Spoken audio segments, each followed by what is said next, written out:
Ya, halo, assalamualaikum warahmatullahi wabarakatuh. Salam kompak persahabatan bersama radio sayangan Anda, Mendika Surya Barito FM, yang dipancar luaskan dari Jalan Ayani kilometer 5 Pembuatan Tamiang Layang, dan Anda tetap bersama Bung Jas Bimasina. Di dalam acara talkshow ini sengaja kami hadirkan untuk masyarakat Barito Timur dan sekitarnya, dan juga Anda boleh klik di YouTube kami di radio spasi Monika spasi Surya spasi Barito Timur.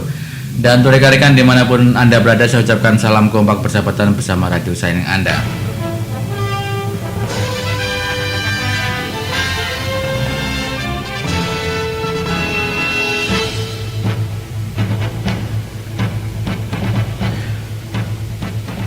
Untuk rekan-rekan dimanapun Anda berada, yang kebetulan malam hari ini sedang di perjalanan, saya ucapkan hati-hati di jalan, dan tentunya semoga di perjalanan Anda menyenangkan dan selamat sampai tujuan. Jangan lupa menggunakan protokol kesehatan.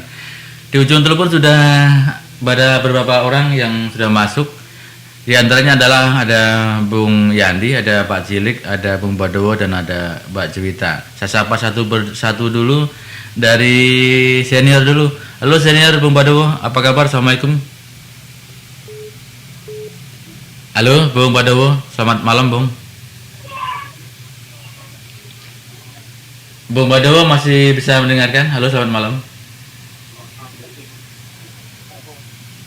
Ya, mungkin Bung Badowo lagi sibuk. Halo Bung Yandi, selamat malam Bung Yandi. Malam juga Pak Cilik. Selamat malam Pak Badowo. Malam Mbak Juwita. Malam para pemirsa Radio Surya Monika dimanapun berada, dan selamat malam Bu Jos. Salam sehat. Oke, baik. Oke, baik, terima kasih Bung Yandi. Bung Badowo, selamat malam Bung Badowo. Selamat malam. Iya, apa kabar Bung? Sehat? Ini di Banjar Bung ya? Iya. Ya, masih di Banjar Mas. Masih di Banjar Mas. Oke, baik. Ya sambil sambil santai Bung ya, kita talkshow ya, kita bincang-bincang malam hari ini. Oke, Pak Cilik, selamat malam Pak Cilik. Selamat malam. Assalamualaikum warahmatullahi wabarakatuh. Waalaikumsalam. Selamat malam Bung Yandi. Selamat malam Bung Senior. Ya, selamat malam. Ya, selamat malam semua pendengar radio Monika Surya FM yang ada di Barito Timur maupun yang di luar yang bisa mendengar siaran kita pada malam hari ini. Salam sehat. Oke, baik. Untuk semuanya. Dan selamat malam juga Bung Jos, selaku pemandu acara kita pada malam hari ini. Oke, baik. Terima kasih Pak Cilik. Selamat malam Bu Juwita, apa kabar Bu? Sehat selalu? Kabar baik. Selamat malam Bung Jo, selamat malam Bung Yandi, selamat malam Pak Cilik, Selamat malam Bu Juwita. dan selamat malam para pendengar radio Monika Surya FM se-Kabupaten Barito Timur yang masih setia. Iya. Oke. Baik, terima kasih Bu Juwita. Dan untuk rekan-rekan dimanapun Anda berada, saya ucapkan salam kompak bersama radio sayangan Anda, Monika Surya Barito FM. Dan sekali lagi, untuk Bung Jumudi, nampaknya Bung Jumudi ada dalam perjalanan, jadi tidak bisa mengikuti. Namun demikian akan saya buka ulang untuk temanya malam hari ini, yaitu tuntutan masyarakat atas kinerja pemerintah kabupaten dalam RDPU hari ini, yaitu dilaksanakan pada hari siang nanti ya di kantor DPRD Barito Timur. Oke, baik Bung Yandi, untuk yang pertama kali silakan Bung untuk bisa ada waktu untuk Anda, silakan. Ya, selamat malam semuanya. Sebenarnya yang paling pas yang ikut RDP hari ini ya, RDP Iya. Bung Jumudi. Iya. Tapi kebetulan Bung Jumudi masih di jalan ya. Oke. Untungnya saya kebetulan sudah membaca di media online, dan sedang saya buka di media online hasil apa yang dipertanyakan oleh kawan-kawan dalam rapat dengar pendapat hari ini. Hasil yang dipertanyakan kawan-kawan itu ada 14 poin yang disampaikan kepada perwakilan masyarakat kepada eksekutif yang kebetulan di hadapan para anggota legislatif dalam acara RDPU hari ini adalah: pertama, penyerapan anggaran APBD dalam kurun waktu 7 tahun. Rupanya dalam waktu 7 tahun ini langsung ya dinilai ya. dari 2013 sampai dengan 2020 pemerintahan Bupati Barito Timur Bapak Ampera Ayu Mebas SEMM terbukti 500M silpa negatif. Poin yang dihasilkan dari hasil RDPU pada malam hari ini yang disampaikan oleh perwakilan masyarakat. Yang kedua, 3 tahun berturut-turut Kabupaten Barito Timur mendapatkan sertifikat WTP atau wajar tanpa pengecualian adalah sebuah rekayasa administrasi agar bupati mendapatkan insentif kinerja bupati. Ini saya baca aja ya, ini di media soalnya ya. Ini tulisan media yang saya baca ya. Jadi saya luruskan dulu, ini bukan pendapat saya, ini tulisan media. Saya pegang medianya ini. Yang ketiga, terbukti pembangunan infrastruktur di segala bidang mangkrak. Nah, yang keempat, terbukti tidak adanya upaya menggali potensi daerah untuk meningkatkan PAD dalam kurung 3 tahun minus paling rendah PAD sekabupaten di Provinsi Kalimantan Tengah dalam kurung 14 kabupaten. Ini saya membaca aja ya, saya membaca berita media ini. Iya, silakan. Tidak adanya upaya penciptaan lapangan kerja di segala bidang. Saya ulangi, tidak adanya upaya penciptaan lapangan kerja, mungkin maksudnya, di segala bidang, ketidakmampuan dalam mengelola kepegawaian daerah ASN. Di poin 5 ini ada tulisan yang saya agak bingung, tapi tidak adanya upaya penciptaan lapangan KEULA bacaannya ya. KEULA itu di segala bidang ketidakmampuan dalam mengelola kepegawaian daerah ASN. 6. Mungkin saya tambahkan Bung Yandi, yang kelola itu mungkin kelola kira-kira. Oh iya, tidak adanya upaya penciptaan lapangan kelola. Iya. Terbaca lapangan kelola jadinya. Iya. Di segala bidang ketidakmampuan dalam mengelola kepegawaian daerah ASN. Yang keenam, tidak adanya laporan pertanggungjawaban dana CSR dari seluruh perusahaan. Yang ketujuh, tambang batu bara yang ada di Barito Timur. Nah, cuman ini tulisan medianya cuman ini aja. Mungkin menyorot masalah tambang batu bara ya. Yang kedelapan, tidak adanya perhatian pemerintah dalam membantu memfasilitasi masyarakat dengan perusahaan perkebunan sawit masalah plasma. Yang kesembilan, lambatnya penanganan bantuan dana COVID-19. Yang ke-10, tidak adanya tindakan perhatian dari pemerintah atas banyaknya warga masyarakat Barito Timur di PHK tanpa pesangon. Yang ke-11, nepotisme meningkat di segala bidang. 12, hanya terbaca sosial politik. 13, pemindahan dana daerah APBD dari Bank Kalteng BPD ke Bank BRI guna upaya mendapatkan bunga besar di bawah tangan. Ini apa maksudnya, mungkin Pak Cilik nanti bisa jelaskan ya. 14, tidak diurusnya tapal batas antara kabupaten sehingga menyulitkan warga untuk memperoleh keabsahan aset tanah dan lain sebagainya. Nah, jadi pada RDPU tersebut media ini juga menjelaskan, ya kan, kemudian ditutup dengan statement akhir dari Ketua DPRD, di mana statement akhirnya perlu saya bacakan biar ada respon sedikit juga dari semua pihak di sini ya. Bacaannya begini. Sementara Nur Sulistyo selaku Ketua DPRD Bartim yang memimpin rapat tersebut menjelaskan bahwa penyampaian dari masyarakat maupun pihak eksekutif selaku pemerintahan telah direspon positif dengan memfasilitasi RDPU secara baik dan akan ditindaklanjuti sebagai bahan evaluasi terkait kinerja pemerintah yang menjadi keluhan masyarakat secara luas. Ketua DPRD Bartim juga berharap adanya penyampaian yang sesuai dengan data dan fakta. Begitu juga respon baik dari masyarakat terkait kinerja yang sudah diberikan pemerintah agar tidak menimbulkan hal-hal yang dapat bergejolak sehingga terjadi konflik yang seharusnya tidak terjadi. Nah, saya tidak paham bahasa ini konflik apa ya maksudnya. Iya, saya sangat tidak paham apakah tulisannya sesuai dengan hasil bahasa yang ditulis gitu kan. Kemudian dengan menyikapi permasalahan tersebut, para perwakilan dari pihak masyarakat berharap penyampaian yang tertulis bahwa sejalan dengan arus reformasi dan era keterbukaan dewasa ini, maka sebagai warga negara Republik Indonesia pada umumnya dan sebagai warga masyarakat Barito Timur khususnya, berkewajiban untuk turut serta membangun kekuatan yang cinta akan kebenaran dan keadilan, sehingga hal-hal yang sudah disampaikan dapat dinilai dan disimpulkan untuk dievaluasi ke depannya. Nah, itu pernyataan atau statement dari Ketua DPRD yang memimpin RDPU hari ini. Iya. Nah, demikian Bung Jos. Jadi Oke. ya, silakan tanggapin dulu. Oke. Itulah hasil media, salah satu media. Saya hanya membacakannya saja. Oke, baik. Nah, agar kita semua untuk mengantarkan diskusi kita malam ini. Oke, baik. Demikian. Terima kasih Bung Yandi. Dan mudah-mudahan diskusi malam hari ini bisa bermanfaat. Pak Cilik bisa ditanggapi Pak, silakan Pak. Ya, terima kasih Bung Jus. Artinya Bung Yani sudah membaca media yang disampaikan kepada beliau. Hari ini ada RDPU di DPR. Dan artinya perwakilan masyarakat tadi yang datang, Bung Jumudi, Bung Pordiono, dan Tuyum juga Pak siapa sih Marinus juga datang tadi.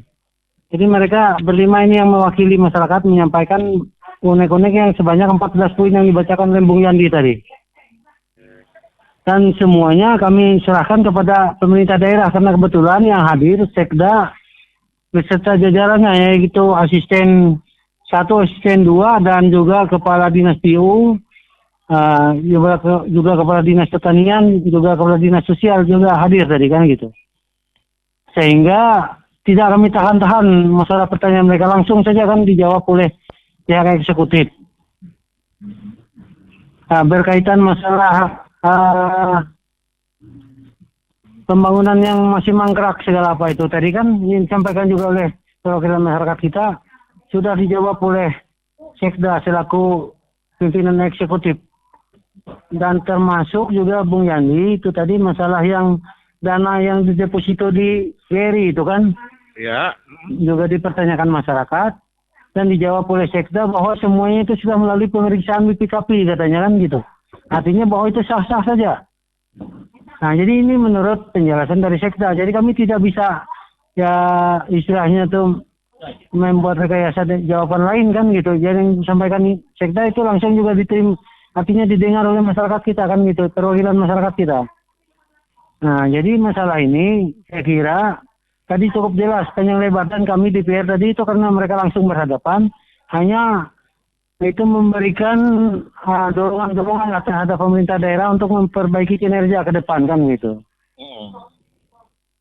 Artinya yang jelas mendengar semua keluhan masyarakat sudah. Jadi silakan artinya pihak eksekutif memperbaiki kinerja ke depan, termasuk ya masalah ASN tadi, yang masalah pelantikan sekda juga dibacakan tadi. Dan bahkan ini juga dijelaskan oleh Kepala BKD tadi kan, bahwa itu sudah sesuai dengan peraturan kan katanya. Ya. Sesuai peraturan katanya kan gitu. Karena yang menurut mereka ya. Iya, menurut mereka kan begitu. Jadi kami tidak bisa banyak berbicara karena mereka yang menjawab langsung kan gitu. Ya.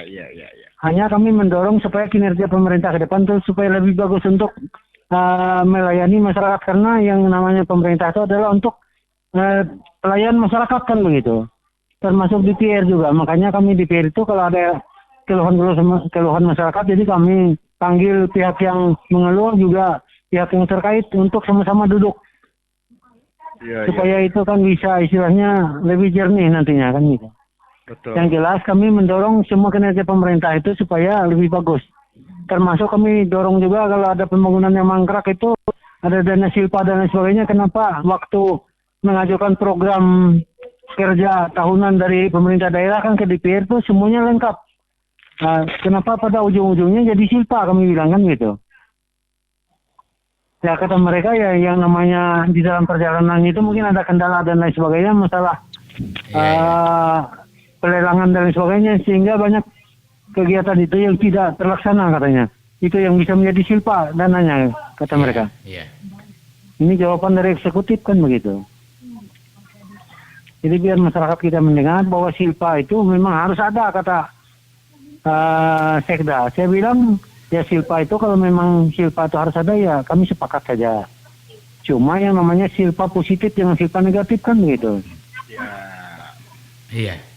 Kalau silpa positif pembangunan jalan sudah semua terlaksana, ada sisa uang itu jadi silpa tidak masalah. Tapi kalau pembangunan yang tidak dilaksanakan ini bukan silpa, suatu kegagalan kami bilang kan gitu. Ya itu bukan silpa sebenarnya. Iya. Yang dikhawatirkan tuh bukan ada tapi diada-adakan gitu Pak. Iya. Diada-adakan. Artinya yang jelas itu kita sangat miris juga melihat silpa yang sampai ratusan juta ratusan miliar ke atas tiap tahun itu kan gitu. Iya, betul. Nah, jadi tanggapan DPRD sendiri bagaimana atas ya artinya sudah kita jawaban sarankan dari eksekutif tadi? ya artinya sudah kita sarankan kepada mereka supaya betul-betul program kerja itu dilaksanakan kan gitu. Jangan sampai yang sudah diprogramkan tidak terlaksana karena alasan yang sepele kan saya kira. Kami bilang. Jawaban mereka apa, Pak? Ya istilahnya kami siap untuk ke depan katanya kan gitu. Ya, siap. Nah, kita berharap mudah-mudahan ke depan ini silpa berkurang, segala sesuatunya yang sesuai dengan harapan masyarakat kan begitu. Dari DPR dihadiri berapa orang Pak? DPR itu ya hampir 75% yang hadir karena ada yang hadir langsung, ada yang melalui Zoom cloud. Oh iya. Nah, yang Zoom meeting kan gitu. Iya. Jadi yang langsung tadi ada sekitar 10-an orang lah. Jadi dengan yang ikut Zoom itu ya sudah 75% bisa hadir kan gitu. Dan kami juga, Ketua DPR juga berharap ke depan katanya untuk DPR jangan sampai banyak yang tidak bisa hadir untuk rapat-rapat seperti RDPO dan rapat paripurna dan sebagainya itu kan. Hingga keinginan kita ke depan kinerja semuanya harus diperbaiki baik eksekutif maupun legislatifnya kan begitu. Iya, betul. Nah, artinya ya kita selama ini mungkin ini ya masih belum istilahnya terlaksana sepenuhnya kan gitu.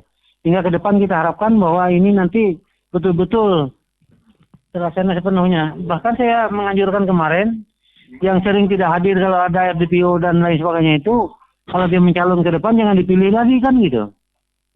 Dan ke MK, Pak? Mahkamah Kehormatan. Ya. Kalau apa fungsinya MK jika memang tidak ada tindakan disiplin? ya memang dari Badan Kehormatan juga sering juga melayangkan surat sampai tembusannya ke pimpinan partai gitu kan. Tentang sudah ada ya? Sudah ada. Sudah ada ya. Ya. Artinya dari Dewan Kehormatan ini melayangkan surat memberikan teguran bahwa Anda dalam masa sidang ini tidak hadir sekian, yang hadir sekian. Nah, baik dalam RDPO maupun dalam paripurna kan gitu.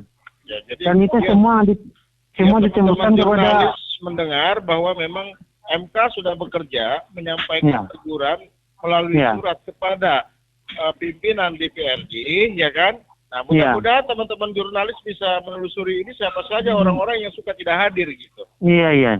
Termasuk juga ke pimpinan partainya itu ditembuskan suratnya itu.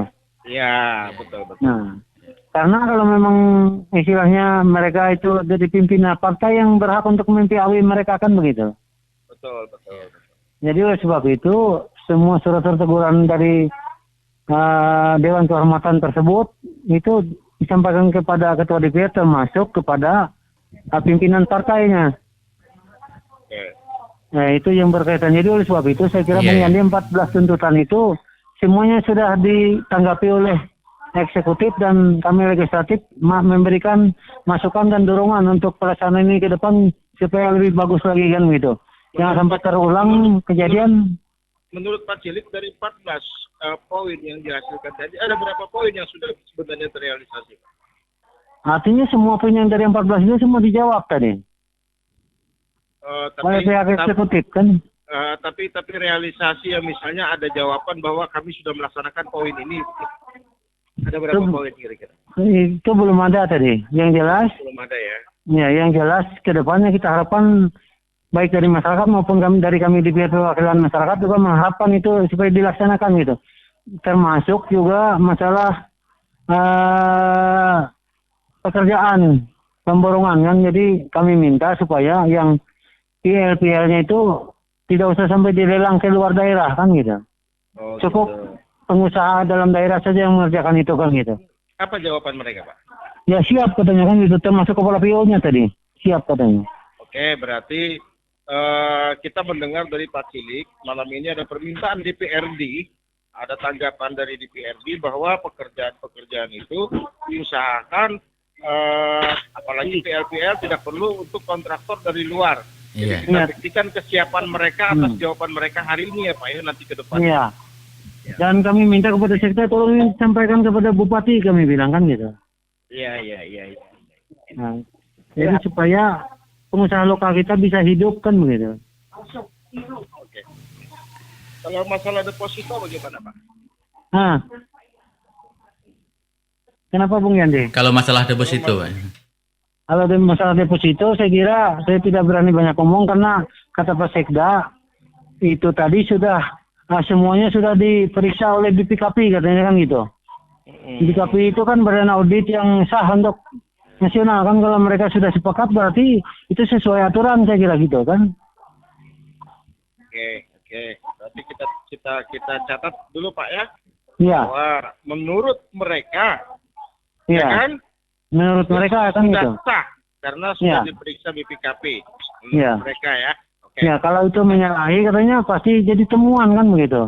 Ya, makanya Iya, ini iya, kita catat iya. dulu Pak. Ini kita catat Iya, dulu, iya. Pak. Ini kan menurut mereka, gitu kan? Iya, iya. Oke. Hmm. Ya, lanjut Oke, silakan. oke, baik. Jadi saya kira gitu aja dulu Bung Yandi. Ya. Mungkin apa yang belum terjawab kira-kira silakan pertanyakan lagi nanti kan gitu. Oke. Ya, oke. Oke, baik. Iya. Terima kasih Pak Cilik sudah dapat banyak dan Yo, silakan. sama-sama, Mas Terus, Alam. Oke, Bung Badowo masih bisa mendengar Bung Badowo? Selamat malam. Ya. Ya, silakan Bung. ada Pak Cilik, ada Bung Jandi dan silakan Anda. Ada waktu untuk Anda. Ya, saya mendengar berapa tadi 14 apa tuntutan ya? 14 poin. Tuntutan. Kalau bahasa media 14 poin. Ya. Ya.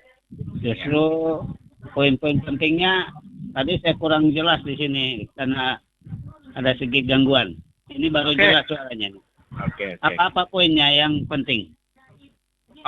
Saya bacakan lagi ya. Iya, silakan. Oke, yang 14 poin tadi saya bacakan lagi. Itu 14 poin itu pertama adalah penyerapan anggaran APBD dalam kurun waktu 7 tahun 2013-2020 itu terbukti 500 M silpa negatif. Yang kedua, 3 tahun berturut-turut Kabupaten Barito Timur mendapat WTP adalah sebuah rekayasa untuk mendapatkan insentif kinerja Bupati. Yang ketiga, terbukti pembangunan infrastruktur di segala bidang mangkrak. Yang keempat, terbukti tidak adanya upaya menggali potensi daerah, meningkatkan PAD 3 tahun minus dan terendah di 14 kabupaten di Kalimantan Tengah.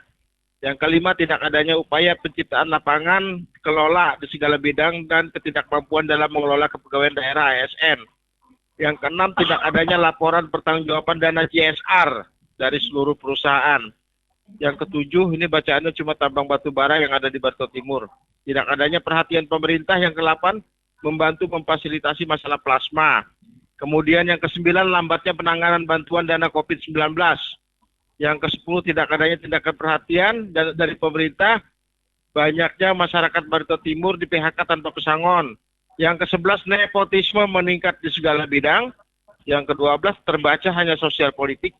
Yang ke-13, pemindahan dana daerah masalah deposito dari BPD ke Bank BRI guna upaya mendapatkan bunga besar di bawah tangan. 14, tidak diurusnya tapal batas antara kabupaten sehingga menyulitkan warga untuk memperoleh keabsahan aset tanah dan lain sebagainya. Iya. Demikian yang 14 poin yang dihasilkan itu. Oke, silakan senior. Baiklah. Jadi kalau melihat poin-poinnya ini memang cukup banyak. Cuman saya akan menanggapi beberapa poin yang agak penting ya. Yang pertama, ketika Barito Timur menganggarkan infrastruktur melalui APBD kabupaten, itu kelihatan cukup banyak proyek-proyek yang harus dikerjakan di Barito Timur dengan dana yang cukup signifikan, ratusan miliar kan. Nah, persoalan sekarang sejak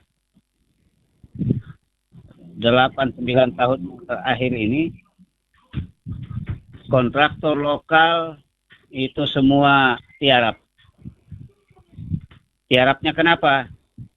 Karena banyak PL ya, penunjukan langsung itu justru dikerjakan oleh orang-orang luar Barito Timur. Saya tegaskan bahwa kalau ada perusahaan orang-orang Barito Timur, orang lokal yang bekerja, itu adalah kebohongan besar. Tolong dicatat itu. Itu hanya dipinjam oleh orang luar. Sedangkan yang bekerja itu bukan orang-orang Bartim. Itu yang pertama. Nah, yang kedua, persoalan yang kita hadapi adalah tidak berfungsinya Kadin Barito Timur. Seharusnya Kadin Barito Timur itu menjadi fasilitator untuk semua kontraktor yang ada. Contoh, saya bukan mengagung-agungkan Jain Alkim dan Yuren S. Bahat, tapi pada waktu itu ada 6 asosiasi. Saya adalah salah satu ketua asosiasi waktu itu, yaitu Gapeknas, Gapeksindo. Nah, pada waktu itu seluruh anggota asosiasi dari 6 asosiasi itu ada sekitar 200 lebih kontraktor di Barito Timur, dan semuanya mendapat pekerjaan dan tidak ada ribut. Si A berebut, si B berebut, tidak ada. Karena sudah bisa diatur melalui rapat duduk satu meja bermusyawarah. Misalnya si A dapat 1 paket, si B dapat 1 paket, ada yang dapat 2 paket, disesuaikan dengan kemampuan perusahaan masing-masing. Kenapa di zaman sekarang tidak bisa? Kenapa? Aturan itu tidak beda, aturan itu sama. Yang kedua, kalau kita lihat pekerjaan di atas 1 miliar, itu semua orang luar. Dengan alasan mereka tidak ditunjang oleh peralatan yang ada.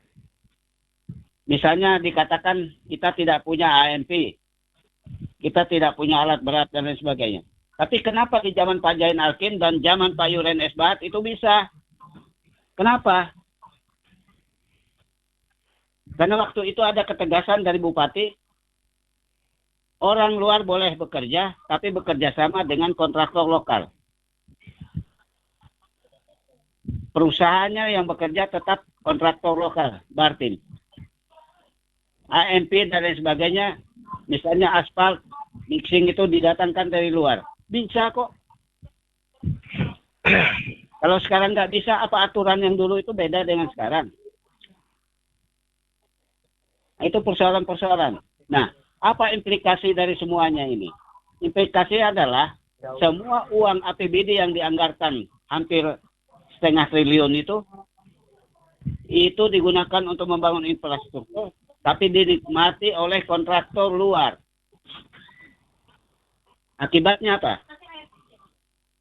Maka keuntungan itu larinya bukan ke dalam Kabupaten Barito Timur, larinya keluar dari Kabupaten Barito Timur. Uangnya tidak berputar di Barito Timur. Iya. Material dan lain sebagainya semua berasal dari luar. Dan maka itu otomatis menurunkan daya beli. Otomatis menurunkan daya beli dan otomatis menurunkan kesejahteraan kemampuan dari masyarakat lokal untuk daya beli mereka.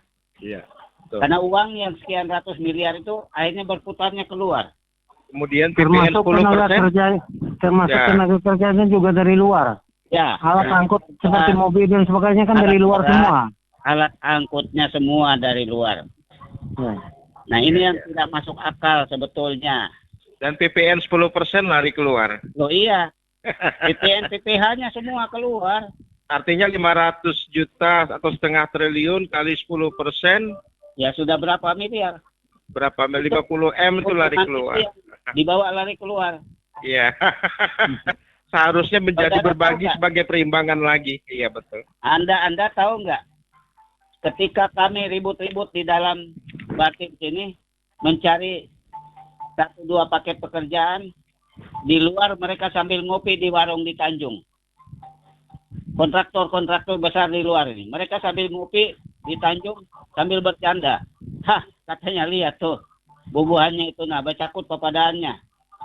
Kita diam-diam aja, kita dapat 2-3 miliar, 5 miliar proyek, biar aja bubuhannya bakal lagi seorang ya. Ini kan goblok. Ya, goblok kita Bartim ini. Orang-orang di luar sana sambil bercanda, sambil bedom, ngopi di warung, ngakak-ngakak ketawa melihat kita mencari sesuap nasi dari borongan yang PL hanya 100 juta, 120 juta. Mereka punya 5 miliar, 10 miliar. Iya. Nah iya. Iya. Ini kenapa? Bisa begitu kenapa? Ada nepotisme. Ada kedekatan dengan pemborong-pemborong luar. Para pejabat yang ada di Batim, petingginya. Iya. Ini kan salah satu unsur sebenarnya korupsi. KKN. Nepotisme. Ini perlu ditelisik sebetulnya. Nah kalau di talk show ini kita berbicara keras begini, silahkan. Kalau ada yang keberatan silahkan. Dan kita akan buktikan. Coba kita akan buktikan di lelang nanti. Di LPSE. Kita buktikan siapa yang dapat borongan yang besar-besar itu. Ya, benar. Kenapa kok bisa? Hah? Coba mana insan pers? Jadi hasil RDPU malam ini, apa yang menjadi komitmen mereka di hadapan DPRD, kita buktikan saat lelang nanti ya senior ya. Iya. Nanti saya akan Masyarakat Bartim yang mendengar radio harap ikut mendengarkan. Hari ini ada di DPRD, hari ini juga mereka mengiyakan untuk mengelola istilahnya itu agar perusahaan lokal ini bangkit, perusahaan daerah sendiri di sini bangkit di lokal kita. Mereka sudah mengiyakan tadi, tapi kita butuh bukti di saat tender nanti. Begitu ya senior ya. Kita buktikan lah. Ya, kita Artinya begini, tadi itu di RDP kita itu Bung Senior, kita minta bahwa PL ini minimal yang PL ini harus pengusaha lokal kan, itu harus dimanfaatkan gitu kan gitu. Betul itu Pak Cilik, betul. Ya. Makanya saya kembali ingatkan memori kita ke zaman Pak Jain Alkim dengan Pak Yuren S. Bahat. Iya. Saya bukan mengagung-agungkan mereka, bukan. Tapi apa yang sudah mereka lakukan itu patut dicontoh. Dan tidak bertentangan dengan hukum kan? Tidak. Kan PL itu ada penunjukan langsung. Iya. Nah, sekarang batas berapa yang harus dilelang, oke lah dilelang itu. Tetapi dengan syarat. Lelang itu biasanya bisa, kontraktor lokal ikut.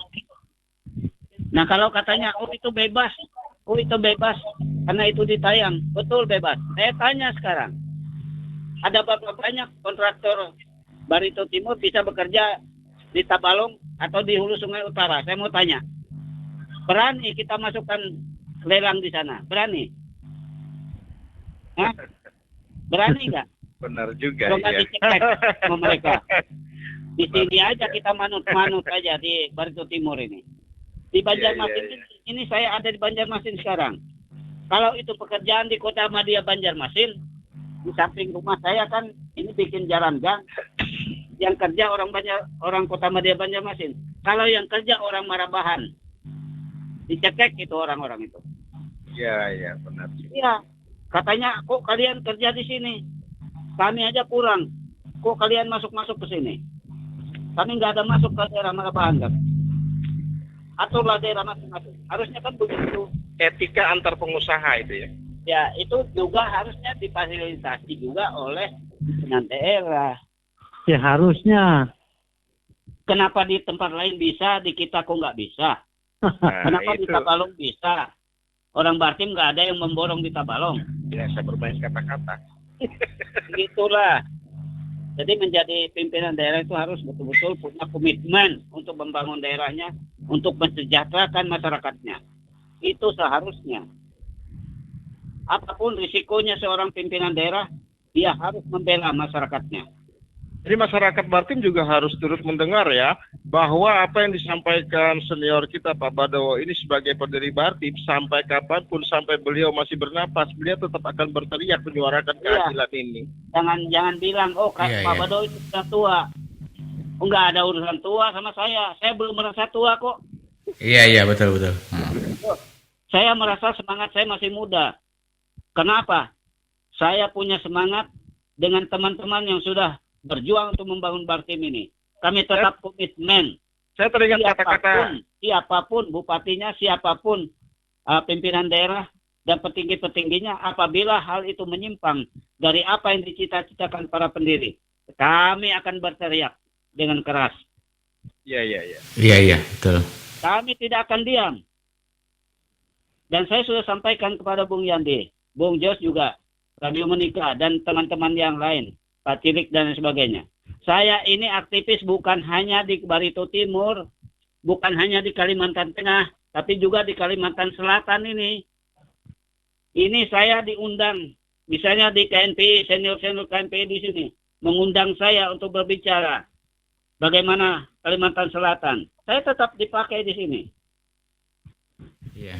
Kemudian forum advokat juga. Kami juga berkumpul di sini membicarakan apa yang bisa kita lakukan untuk membela keadilan dan kebenaran terhadap masyarakat kita yang tertindas. Dan Itu kami bicarakan. Jadi saya bukan hanya bicara di Tamiang Layang atau di Kalimantan Tengah, tapi juga di Kalimantan Selatan. Makanya saya bolak-balik ke sini. Saya bukan mengatakan diri saya hebat, tidak. Tapi ini adalah komitmen orang yang ingin berjuang untuk masyarakat. Iya, Itu betul. persoalan. Jadi pertama, kita sebagai orang muda harus melihat semangat dan jiwa Pak Badowo ini. Makanya orang-orang Iya. muda jangan punya semangat yang melempem. Cobalah mereka lebih semangat dari kita-kita yang sudah Iya. lanjut ini. Dalam bahasa kasarnya, masa kalah sama Pak Badowo yang sudah senior. Ya, istilahnya Dalam arti kata semangat ya. ini memberikan contoh untuk anak-anak muda Barito Timur supaya kalau ada isu-isu negatif tentang keagamaan, mari kita kumpul, kita untuk membicarakan supaya semuanya tetap dalam koridor aman dan damai. Iya. Ini penting. Nah, jadi kembali ke KNPI tadi, seharusnya KNPI ini menyampaikan semacam proposal untuk anggaran mereka selama 1 tahun. Iya. Dan harus disetujui oleh eksekutif, harus. Iya. Karena pembinaan generasi muda ini penting sekali melalui wadah KNPI ini. Oke. Nah, itu salah satu ya. Masih ada waktu enggak? Oke, masih ada waktu 1 menit silakan. Oke. Kemudian PAD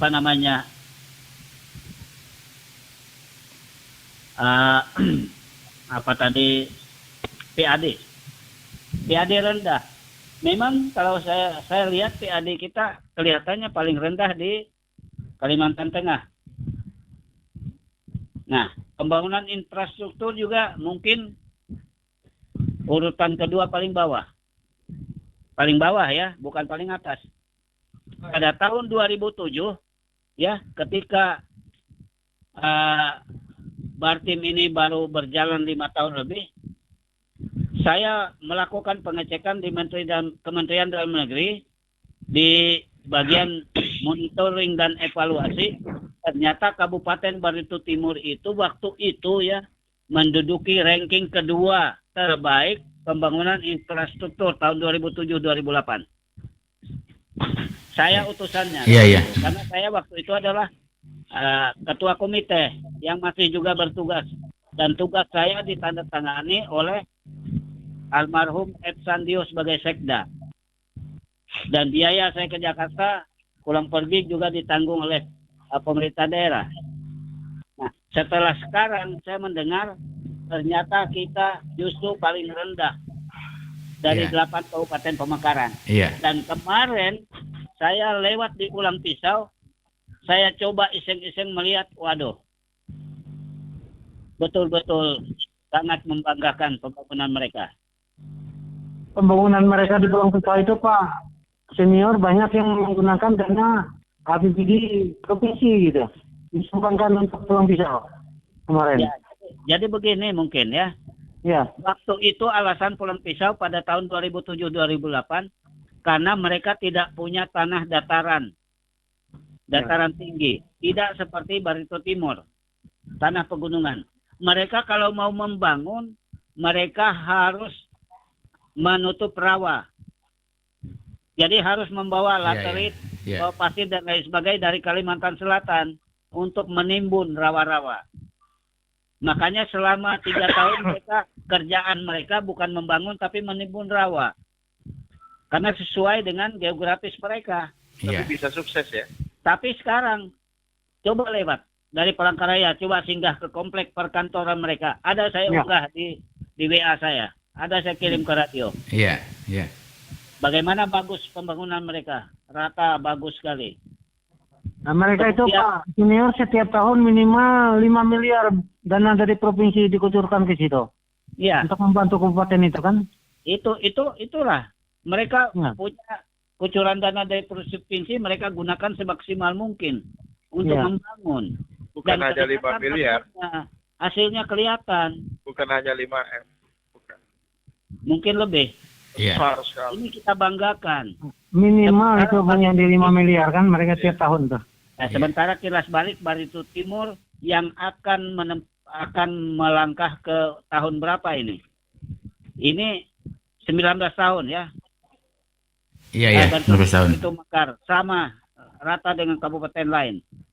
Maka saya melihat ini tidak menyalahkan siapa-siapa, tapi kenyataan yang ada di depan mata kita, pembangunan kita jauh tertinggal. Makanya saya sengaja unggah kemarin di WA saya, itu mungkin ada di radio, saya unggah itu. Iya, ada. Mereka punya Christian Center, persis di samping kanan kalau dari Palangkaraya, kalau dari Banjarmasin ke Palangka itu di sebelah kiri. Christian Center ini begitu megah, begitu indah. Padahal bupatinya Muslim itu. Bupatinya Muslim. Dia mampu memikirkan Christian Center. Iya. Lah bupati yang Kristen tidak mampu memikirkan Christian Center. Bayangkan. Kalau di Burung Raya, Christian Centernya itu 50 hektar tanahnya. Dan Christian Centernya sangat bagus. Kemudian Islamic Centernya itu ada 10 hektar di kota Burung Raya itu. Nah, padahal bupatinya juga Kristen waktu itu. Tapi begitu yang Muslim, Pak, bagaimana kami? Kalau Christian Center ada 50 hektar, berapa hektar kami? Ditanya, berapa kalian perlu? Waktu itu ya, waktu Pak Willy Yusef. Mereka bilang, terserah Pak Bub. Pak Bupati langsung bilang, 10 hektar cukup enggak? Wah, katanya, jangan 10 hektar. 5 hektar aja kami sudah bersyukur katanya. Tidak, kata Pak Willy Yusef, 10 hektar. Islamic Center. Siapa yang pernah ke Murung Raya? Pasti melihat itu. Ya Bung Yandi itu orang Murung Raya tuh. Ya makanya, kan coba lihat. Centernya begitu indah. Di situ. Iya. Bagaimana berkaitan dengan WTP, Pak Senior? Ya, WTP. Iya. Wajar tanpa pembangunan. Iya. Lah, pembangunan mana sekarang? Kita bukan menjelekkan, tidak. Kita harus faktual berbicara. Faktanya apa pembangunan kita setiap tahun? Ya. Pembangunan lingkar apa? Lingkar timur ya? Ya. Itu kan belum selesai. Atau itu ada multi year, Pak Cilik, saya nggak tahu itu. Kurang tahu juga Bung Senior. Itu kan tidak selesai. Harusnya kan tembus di apa? Simpang Badung ya? Iya, Simpang Badung. Itu tanah saya ambil lagi di situ Bung Senior.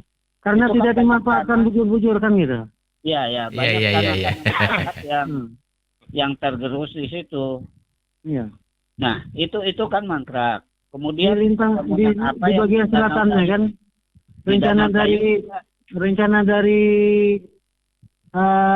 Lungkang sampai ke Karara itu kan Nah, itu yang tanah lingkar saya barat. kan. Iya, Ya. lingkar barat. Iya. Saya belum pernah melihat di sana, saya malas juga lihatnya. Ya, jadi hutan sekarang, Bung Senior.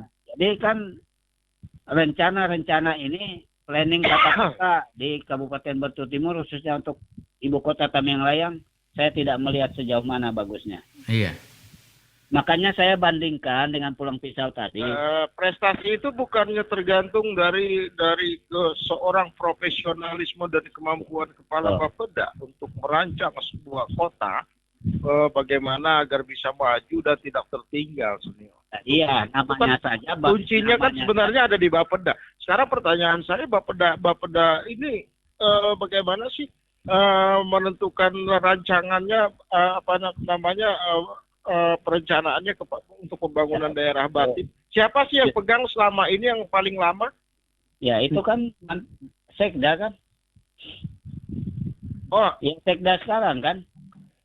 Sekda sekarang ini memegang jabatan cukup lama kepala Bapeda ya? Bapeda ya. Namanya Ya, ya. kan Bapeda. Badan Perencanaan Pembangunan Daerah. Iya, betul, Sebenarnya betul. di situ rencana-rencana di Sebenarnya situ. letak dari sukses tidaknya pintu awalnya ada di Bapeda, pembangunan ini bagus tidaknya. Tapi karirnya bagus ya, bisa jadi sekda ya, padahal Makanya perlu dipertanyakan untuk kesuksesannya pada saat di Bapeda. Saya pikir begitu. makanya itu hanya ambisi yang tidak disertai dengan kinerja. Ya mohon maaf, kalau Bapeda itu membuat rancangan yang betul-betul mantap, tidak seperti ini pembangunan di Batu Timur, khususnya di ibu kota Tamiang-Layang. Menurut Senior, apakah perencanaan untuk perkotaan di Batim atau di Batim secara keseluruhan ini, bagaimana kinerja Bapeda selama ini dari pandangan mata Senior ini? Ya, kalau saya melihat ini abut-abutan. Tidak konsisten. Misalnya kita ingin membangun jalan lingkar. Cobalah fokus bangun jalan lingkar itu dulu. Selesaikan. Atau ingin bagaimana akses ke pelabuhan bisa cepat selesai gitu. Salah satu contoh misalnya ya. Ya, semua lah. Ya. Yang penting-penting. Kenapa? Karena jalan-jalan ini nanti itu sedikit banyaknya itu justru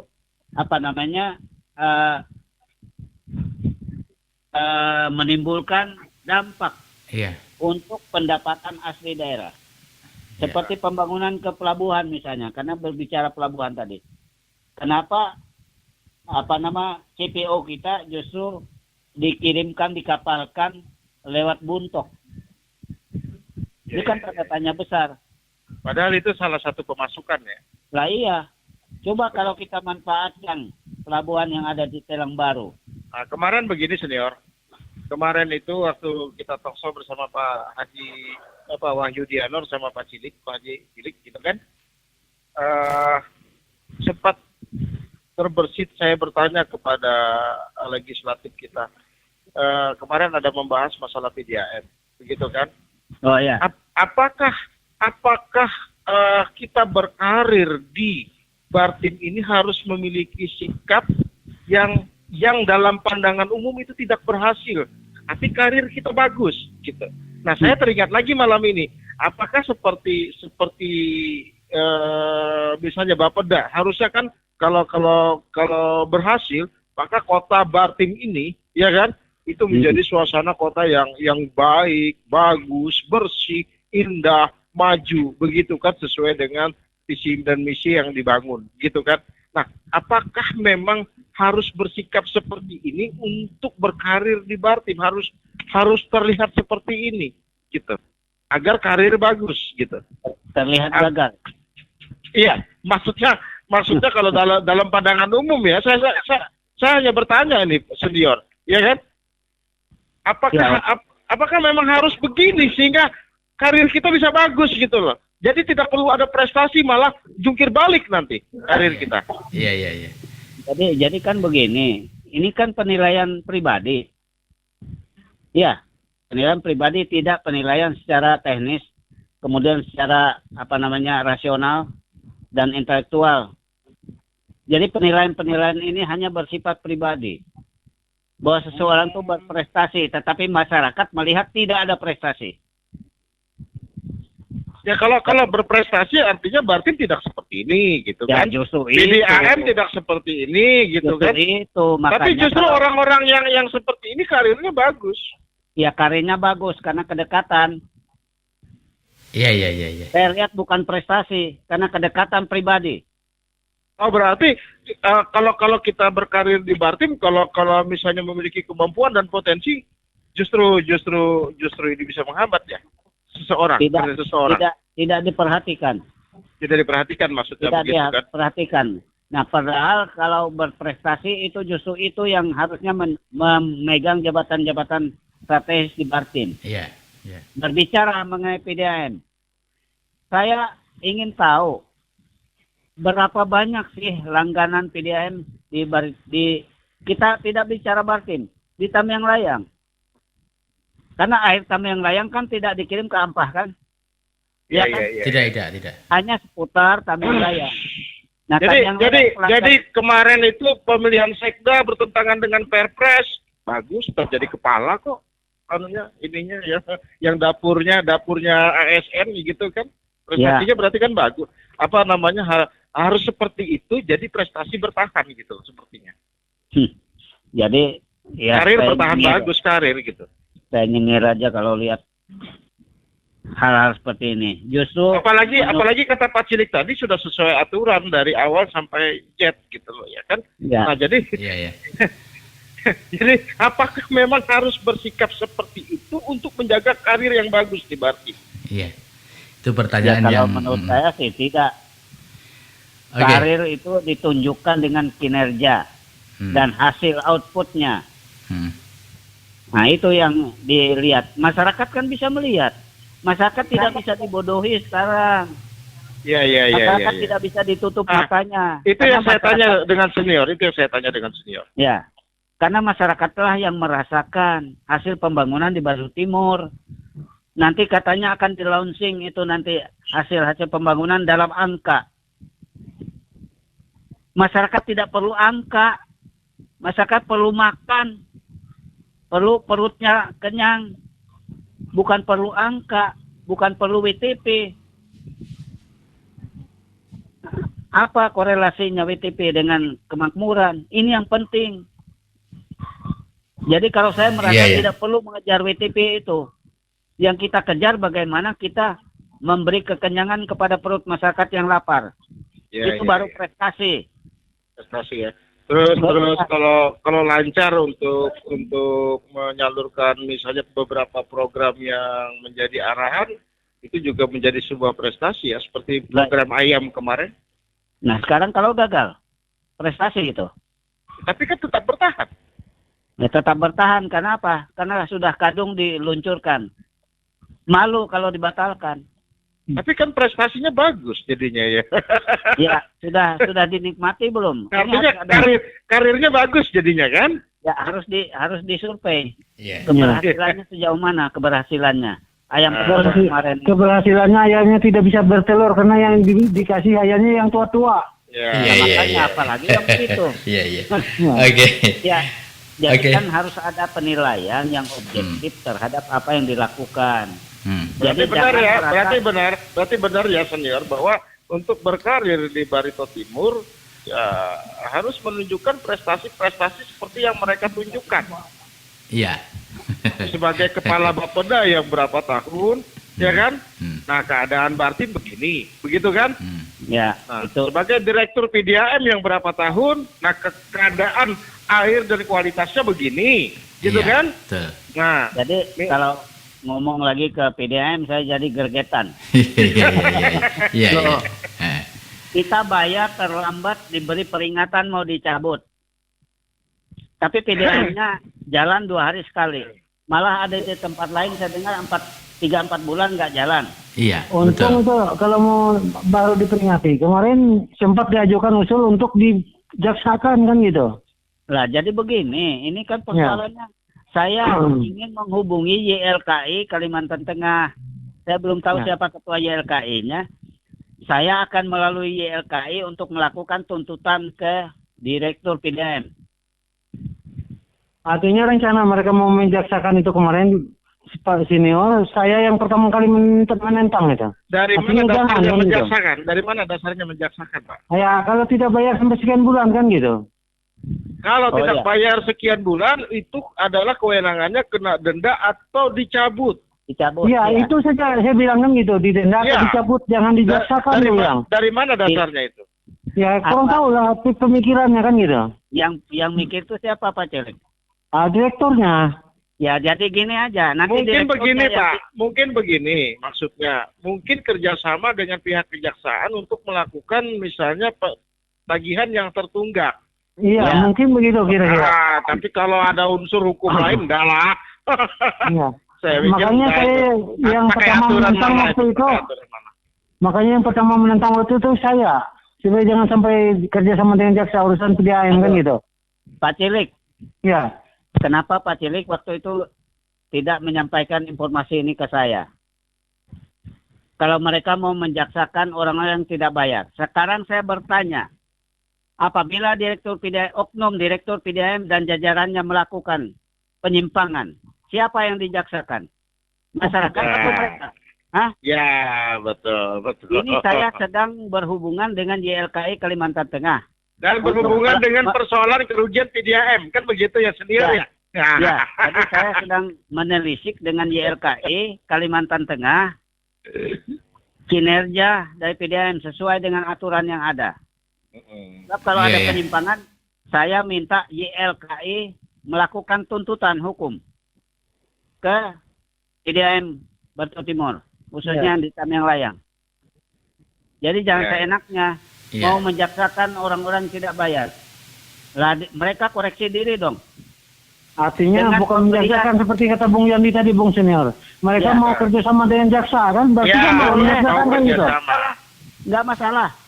Tapi Ya. persoalannya, kalau mereka yang melakukan itu, Ya, jadi kalau saya kira kalau kerjasama dengan jaksa berarti berkaitan dengan hukum ujung-ujungnya Ya, kan. ini Kasihan kan masyarakat kita kan gitu.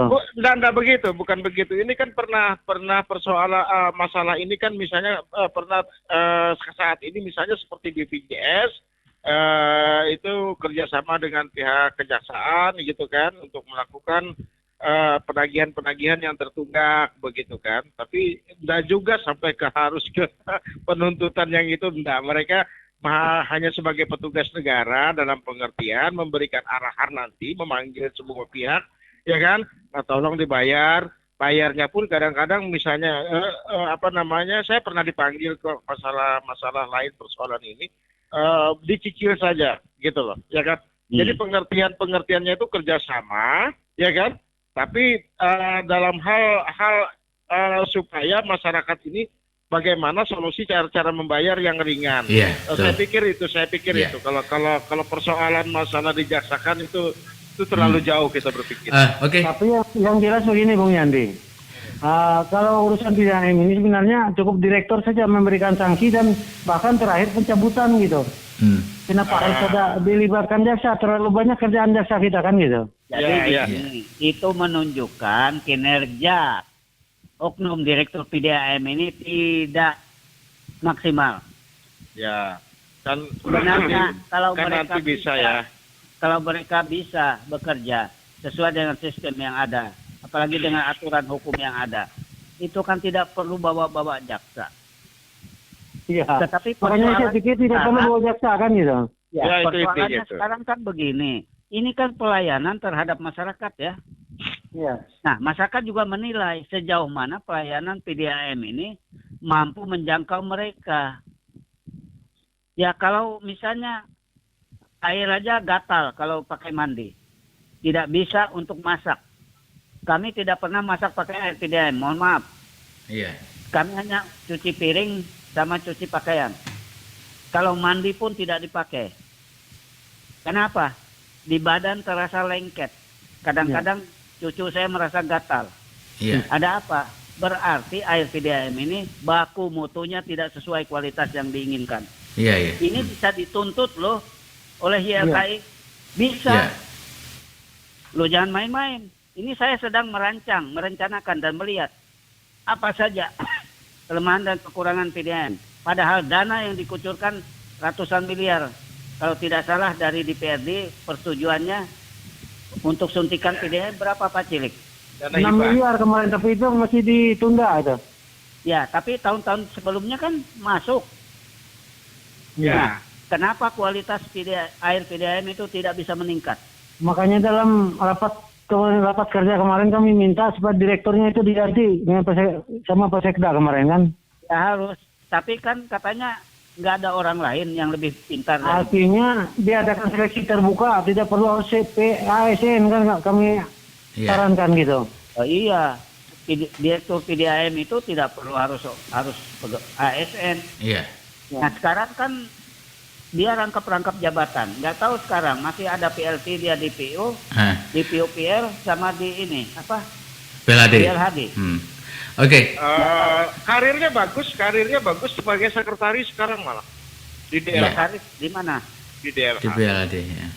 Dari bagus. Makanya saya bilang tadi, apakah berkarir di Barito Timur harus kinerjanya seperti ini gitu loh. Ya memang harus begitulah kelihatannya selama Iya. pimpinannya ada sekarang. Iya, iya. Iya kan? Coba kita perhatikan ya.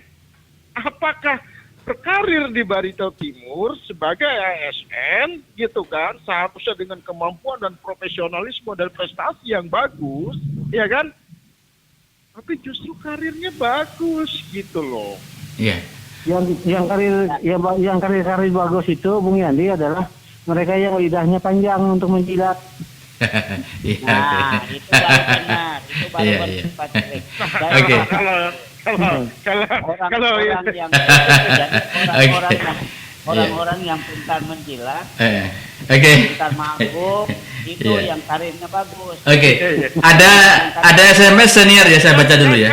Kata senior tadi kan bahwa kualitas air kita begini, pelayanannya begini, ya kan? Bahkan mau diadukan ke YL apa tadi? Kami YLKI kan? Nah, tapi dia juga merangkap jabatan waktu itu Kabid Sabah. Sekarang ini kan karirnya naik menjadi sekretaris. Eselonnya naik gitu loh. Makanya Iya. saya pertanyakan, apakah dengan berprestasi seperti ini akan mendukung berkarir di Barito Timur? Memang idealnya seperti ini gitu loh. Ya. Oke. Sebelum dijawab, ada SMS yang masuk sebentar ya, saya tanya dulu. Nanti ya saya baca dulu ya. Ini dari 4087. Malam Bung Jos, saya di luar tema. Oh ya, boleh aja. Malam ini karena saya tertarik yang malam kemarin AMDAL dan kartu emas yang nggak beres, karena saya kecewa dan saya alami semua ini. Dan data ISN 2013 dari 46 anak sungai Sirau semuanya tercemar, baik itu dari tambang maupun sawit. Dan begitu juga yang kartu emas, karena saya sebagai kordes kartu emas dan bahkan membuat kontrak politik dengan dan menanggung beban saya kepada teman untuk memenangkan beliau, dan saya masih pegang bukti dan waktu sampai detik ini. Kemudian dana silpa yang begitu besar sementara UMKM tidak berjalan dengan baik. Terima kasih, mohon pencerahan. Oke, Pak Cilik atau Pak Badowo silakan. Siapa yang Itu dari mana tadi? dari 4087? Ya silakan Pak Cilik dulu. Pak Cilik, silakan Pak Cilik. Nah, berkaitannya apa tadi mau Jos? Karena saya kebetulan Iya. lagi ke kamar kecil. Oke. Malam Bung Jos, saya di luar tema katanya malam ini karena saya tertarik yang malam kemarin AMDAL dan kartu AMAS yang nggak beres, karena saya kecewa dan saya alami semua ini, dan data ASN 2013 dari 46 anak Sungai Sirau semuanya tercemar, baik itu dari tambang maupun sawit. Dan begitu juga yang kartu AMAS, karena saya sebagai kordes kartu emas dan bahkan membuat kontrak politik dan menanggung beban malu saya kepada teman-teman yang memenangkan beliau, dan saya masih pegang bukti dan waktu sampai detik ini. Kemudian dana silpa yang begitu besar sementara UMKM tidak berjalan dengan baik, mohon pencerahannya. Silakan. 2% Bung Jos dosanya. Iya, silakan. Kata Pak Badawo kemarin. Artinya begini, Bung Jos. Kalau berkaitan dengan kartu emas, siapa yang tanda tangan di situ silakan Anda ini yang pegang kartu emas itu tuntut kepada yang tanda tangan di situ kan gitu. Nah, kemudian berkaitan mengenai Sungai Sirau tercemar, itu sudah kami RDP kemarin dengan PDAM, karena kami mengira PDAM ini membersihkan air itu di tawas mereka di sungainya. Tapi kata mereka itu bukan mereka, katanya dari perusahaan yang di hulu sana, karena sampai ke Juru Bano sana sekarang ikan itu sudah pada lari semua akibat air jernih yang ada dari Sungai Sirau ini.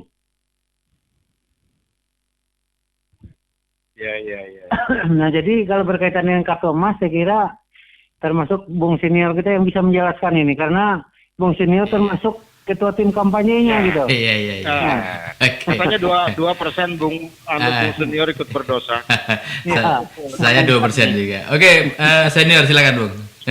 Silakan Bung Senior. Baik, mengenai kartu AMAS, memang saya jurkam kemarin itu, dan ketua tim kampanyenya itu.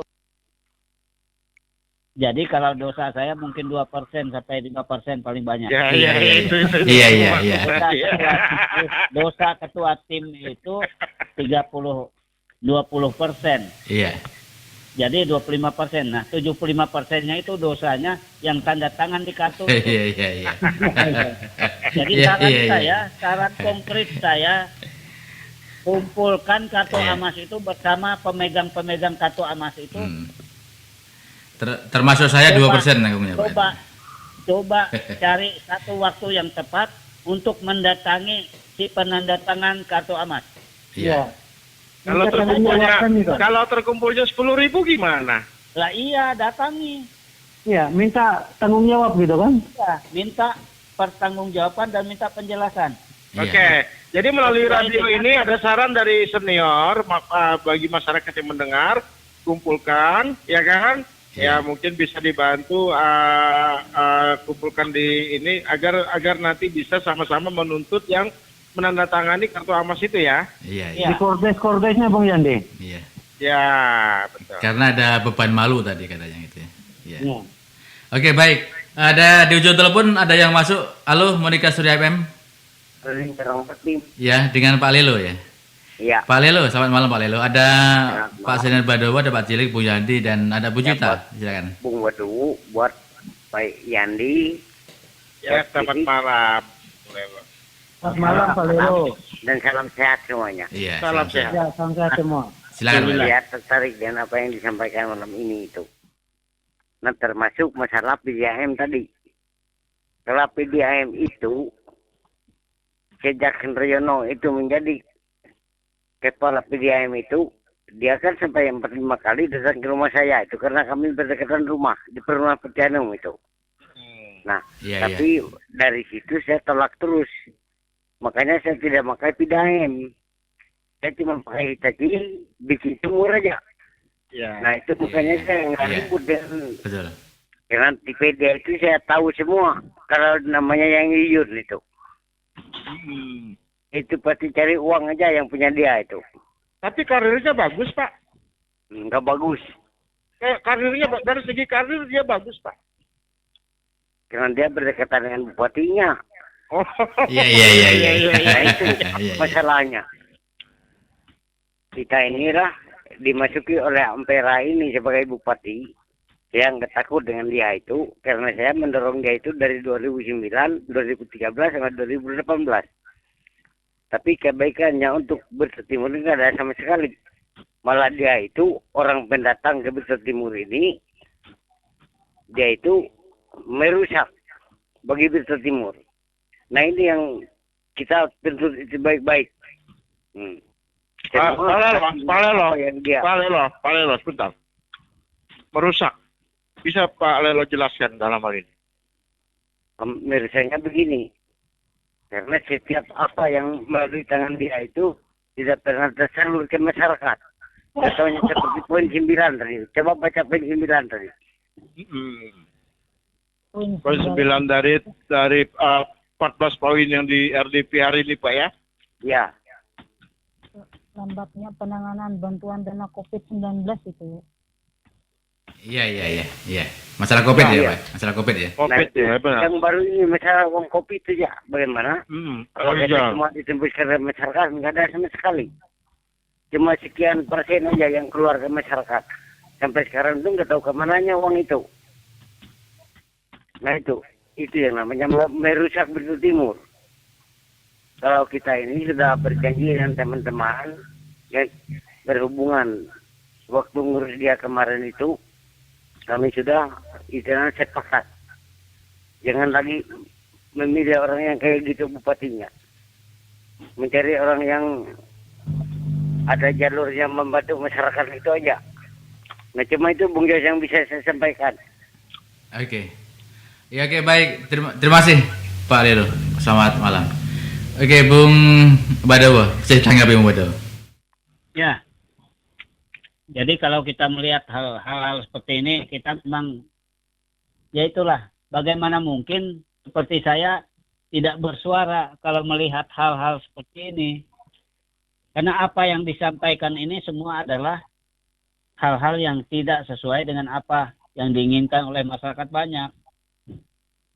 Tadi menyinggung AMDAL. Ini AMDAL yang mana? Yang di hulu Sungai Sirau.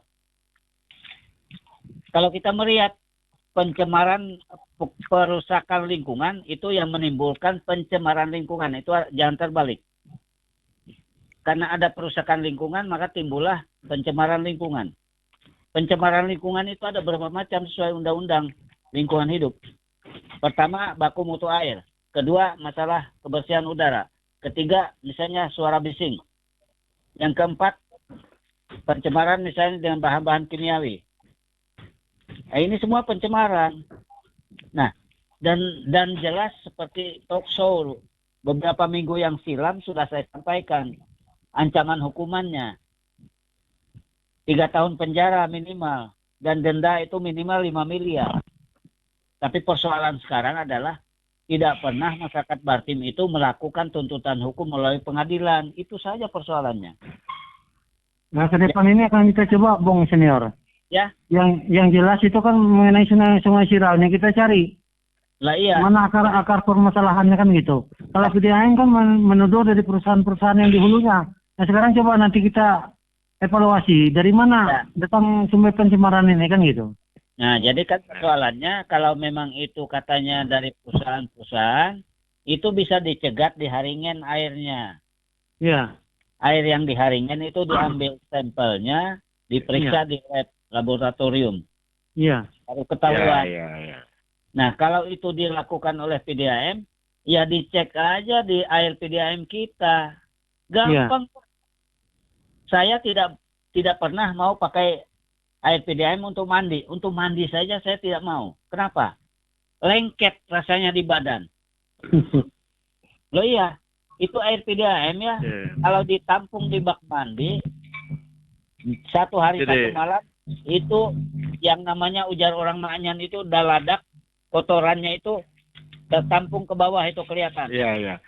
Jadi intinya begini senior ya. Intinya begini. Intinya adalah persoalan utama di sini bukan hanya apa yang dihasilkan 14 poin yang RDP hari ini ternyata sangat bermasalah sekali di pelayanan publik ya Pak ya. Pelayanan publiknya. Betul ya.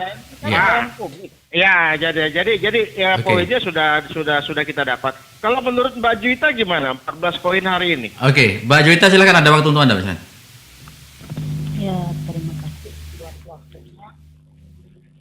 Lumayan maksudnya lumayan wow untuk talk show malam hari ini. Iya.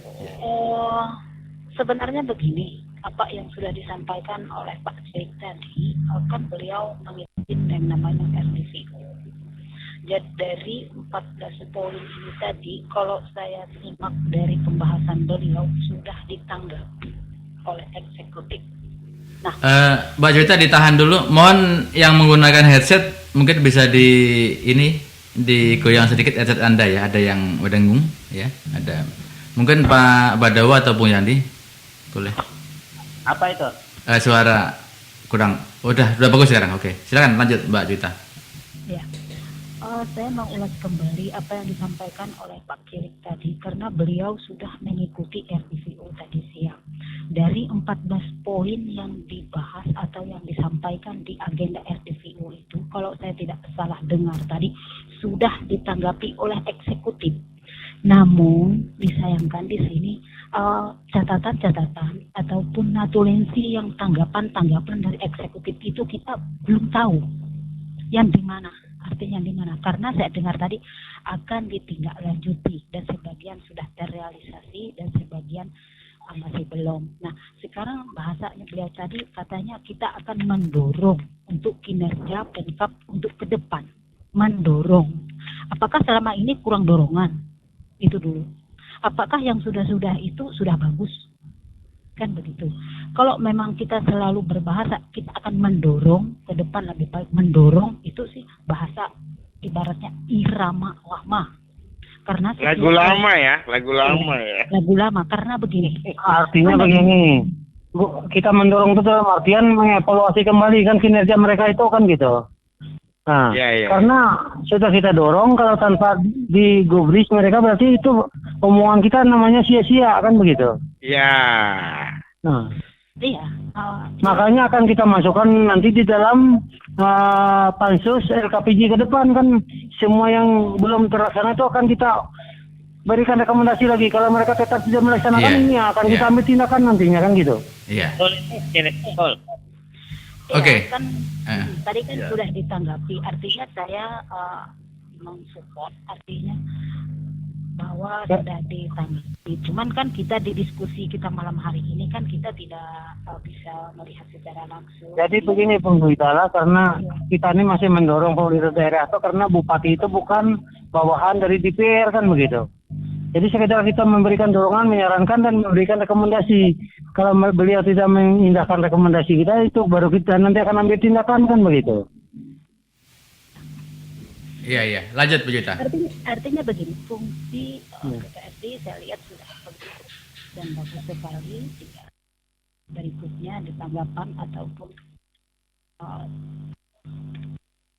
perlakuan yang sepantasnya lah yang dilakukan oleh Pemkab untuk menindaklanjuti hasil dari RTPO pada hari ini. Dan artinya seperti yang Pak Mendaw sampaikan tadi, kita perlu ada pembuktian karena kayak Bang Yandi sudah membuat beberapa catatan-catatan. Iya. Halo, Bu Juwita? Melihat pembuktian itu di masa akan datang. Saya juga tidak berlelah-lelah juga ikut mendorong. Artinya itu mendorong dalam hal arti ini kita tetap menyampaikan apa menjadi keluhan warga Barito Timur melalui dewan-dewan supaya disampaikan. Jadi harapan saya juga sih untuk yang disampaikan tadi jangan hanya bahasanya ditindaklanjut namun tidak ada praktik atau bukti atau apa itu akan membuat sebuah bahasa nanti. Oke. Yang jelas begini Bu Juwita, kita ini punya istilahnya tupoksi masing-masing begitu kan. Jadi punya batas kewenangan masing-masing kan begitu. Jadi kami itu punya kewenangan terhadap pemerintah daerah itu hanya memberikan rekomendasi dan saran. Dan menjadi kinerja mereka kan gitu. Oke. Ya. Baik, itu baik. dipahami masyarakat. Jadi kalau memang masyarakat ingin langsung punya dapat keputusan, saya kira silakan aja langsung istilahnya unjuk rasa atau silakan saja berdiskusi dengan bupati yang punya kewenangan untuk memimpin daerah ini kan begitu. Iya, oke, baik. Sudah kita dapatkan poinnya, Bu Juwita dan Pak Jeli sudah dapat poinnya. Oke, baik. Sebelum ini waktu sudah 1 jam 35 menit.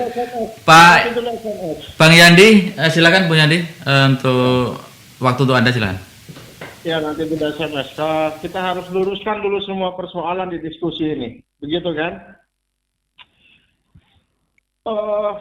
Seorang wanita, aktivis wanita Bartim, kita sangat akuin Mbak Juwita, ya kan?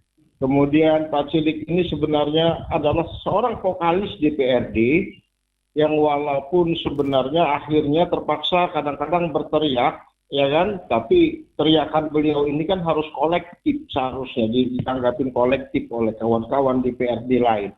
Tapi kalau urusan masalah memperjuangkan hak-hak masyarakat, kita tidak perlu ragukan lagi kapasitasnya Pak Cilik ya. Itu yang terutama yang bisa kita garis bawahi, sehingga beliau menggunakan panggung ini sebagai panggung untuk menyatakan pendapat beliau supaya didengar juga oleh masyarakat kan begitu. Oke, karena ini persoalan yang mengenai RDP hari ini sepertinya harus ada yang diluruskan. Jadi begini, ada sempat pertanyaan saya juga mengenai apa sih RDPU, begitu kan? Jadi RDPU itu sendiri kadang-kadang sebuah kata-kata yang agak bias definisinya, tapi tetap harus kita definisikan. Iya. Tapi harus kita artikan agar masyarakat jelas, gitu kan? Apa sih yang dinamakan RDPU itu, gitu. Oke. Aku mengambil pendapat dari Pak Johnson Raja Guguk. Jadi beliau ini kepala badan keahlian DPR RI ya. Jadi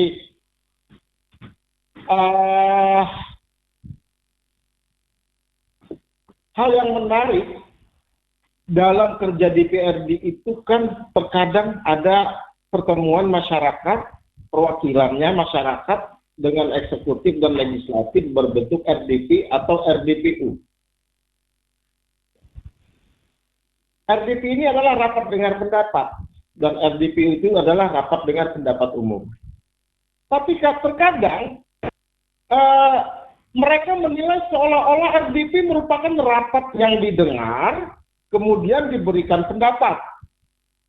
Nah, padahal inti dari pengertian RDP ini adalah rapat yang membicarakan segala sesuatu yang berkaitan dengan kemitraan dan persoalan-persoalan yang muncul di masyarakat. Jadi yang harus dipahami dalam RDP ini tidak saja mendengar kemudian berpendapat, tidak saja ini didengar, ini berpendapat, tapi juga ada kesimpulan-kesimpulan yang bisa diambil secara bersama-sama dengan baik mitra kerja maupun perwakilan masyarakat yang hadir pada saat RDPU. Nah, itu yang menjadi salah satu hal yang perlu dipahami lebih lanjut.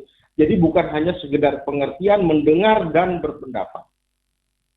Itu menurut Kepala Badan Keahlian DPR RI, Pak Johnson Raja Guguk.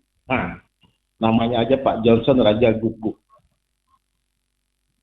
Jadi mengusulkan tidak hanya pengertian RDP, namun juga harus ada pengertian yang lebih lanjut. Nah, makanya kita bicara dalam tata tertib DPRD terkait pemahaman tentang rapat kerja dan juga rapat dengar pendapat. Nah, kita kan berharap di dalam tatip DPRD itu harus ada dicantumkan pengertiannya dan kemudian harus ada kesimpulan apa yang dari apa hasil kesimpulan itu dan bagaimana akhir dari hasil dari kesimpulan itu, apakah itu hanya sekedar evaluasi gitu kan atau ada tindakan lain. Nah, itulah gunanya tatip. Saya bilang kenapa jadi tatip ini juga sebenarnya harus dikasih tahu ke masyarakat, inilah cara kerja kami, begitu kan. Nah, itu kan kalau boleh ya silakan buka PP nomor 12 tahun 2018 tentang pedoman penyusunan APBD misalnya tahun 2019 tentang tatip gitu kan. Nah, itu. Jadi ini yang harus diluruskan. Memang Pak Juwita tadi menyoroti persoalan.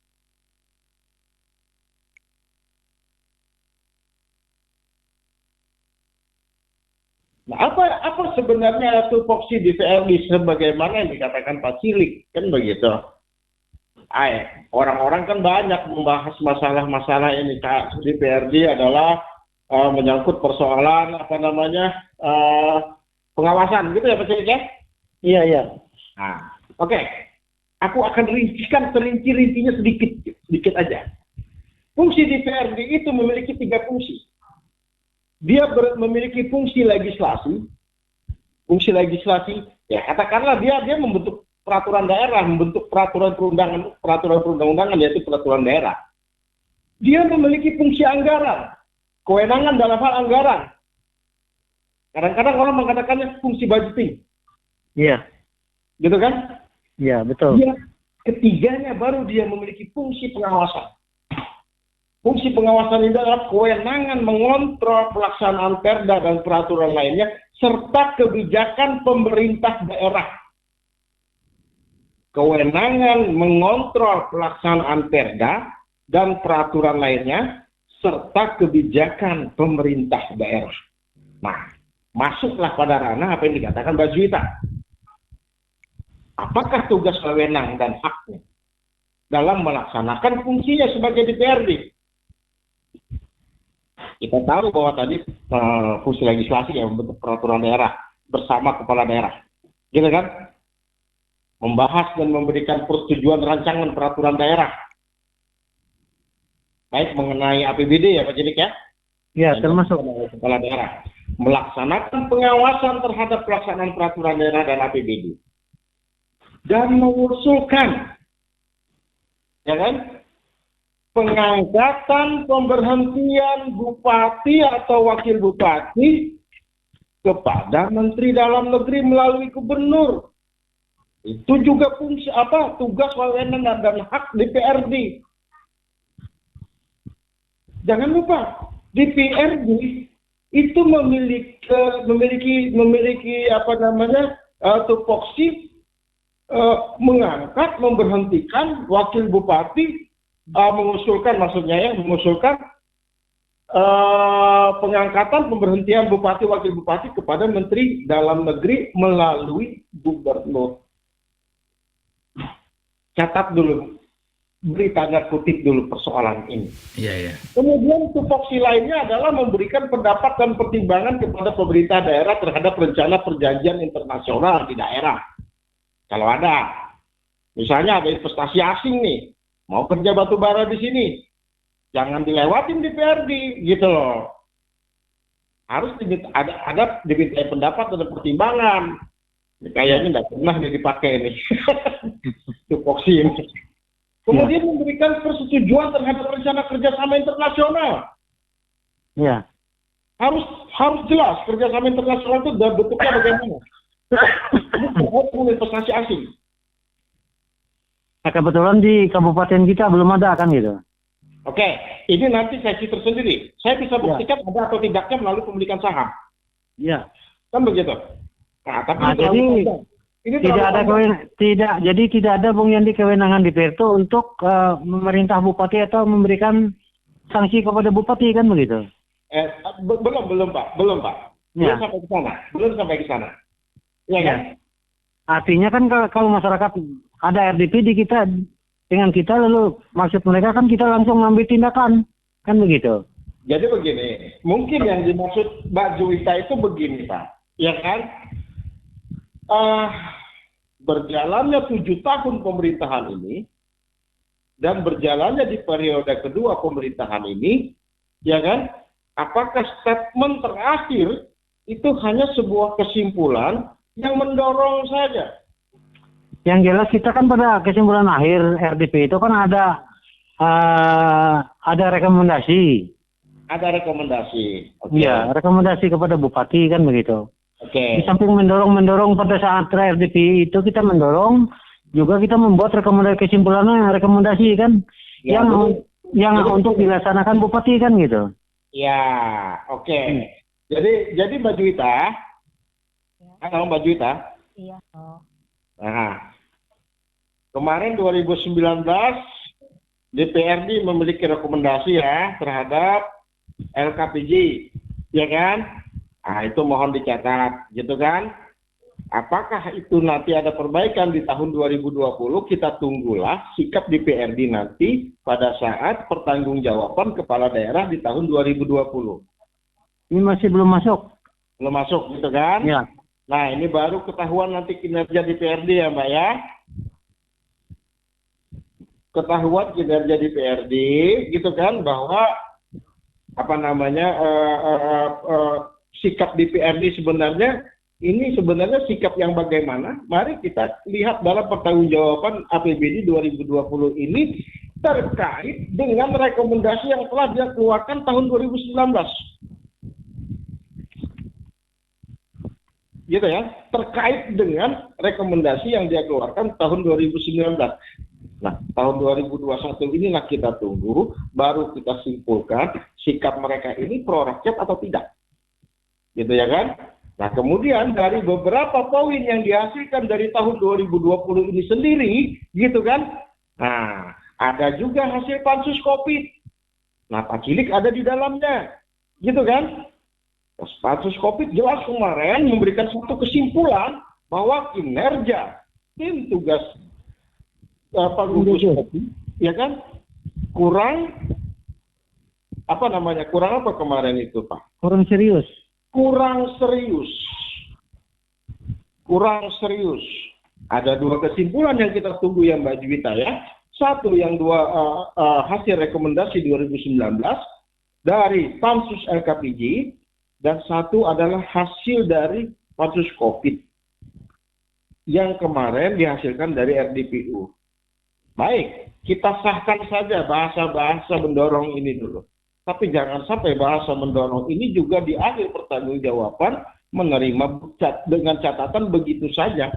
Jika memang terbukti bahwa rekomendasi ini tidak diindahkan, gitu kan? Jika memang terbukti bahwa ini gugus tugas ini masih sama saja kinerjanya dengan yang sebelum-sebelumnya. Mari kita buktikan. Kita bersabar saja sampai pertanggungjawaban ini ya Mbak Juwita ya. Sampai saat waktunya. Di sini Bulan Maret 2021 ini. Ya, Maret 2021 ini. Nah, setelah itu kita teriak habis. Barulah kita teriak habis gitu kan. Mari kita sahkan saja bahasa mendorong dan evaluasi ini. Ya kan?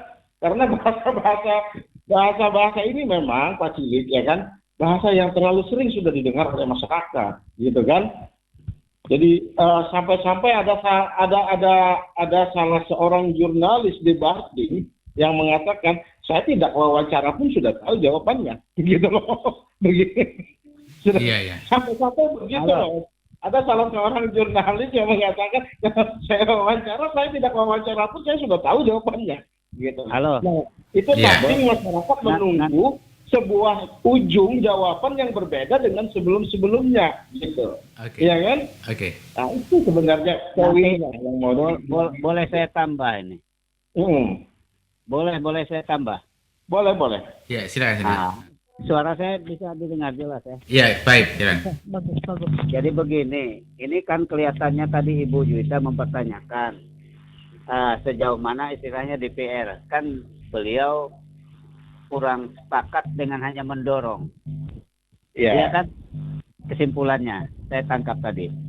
Tapi jawaban Pak Cilik itu benar sudah, bahwa yang namanya DPR itu dia bukan pengambil keputusan, dia bukan decision maker. DPR punya hak memberikan rekomendasi ke bupati. Hasil RDPU tadi siang itu dibuat rekomendasi yang disampaikan kepada pemerintah Kabupaten Barito Timur. Itu adalah hak mereka yang diatur sesuai dengan Undang-Undang Nomor 23 Tahun 2014 tentang pemerintahan daerah. Karena yang namanya pemerintahan daerah itu terdiri dari bupati dan DPRD kabupaten. Nah, Pasal 2 dalam DPRD provinsi, kabupaten, kota memiliki fungsi satu fungsi legislasi, yaitu membuat peraturan daerah bersama eksekutif. Yang kedua, fungsi anggaran, yaitu persetujuan tentang anggaran untuk tahun yang akan berjalan. Yang ketiga, fungsinya adalah pengawasan.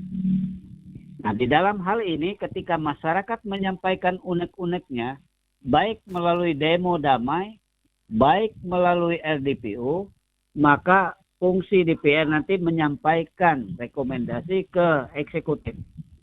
Ini salah satu bagian dari fungsi pengawasan. Jadi fungsi ya. Nah, persoalannya sekarang adalah di dalam pasal 69 ayat 1, DPRD Kabupaten Batu Timur punya hak. Satu, hak interpelasi. Yang kedua, hak angket. Yang ketiga, hak menyatakan pendapat. Nah, persoalan sekarang adalah sejauh mana eksekutif itu mau memperhatikan rekomendasi dari DPRD Batu Timur yang berpihak kepada rakyat ya. DPRD ini harus berpihak pada kepentingan rakyat banyak.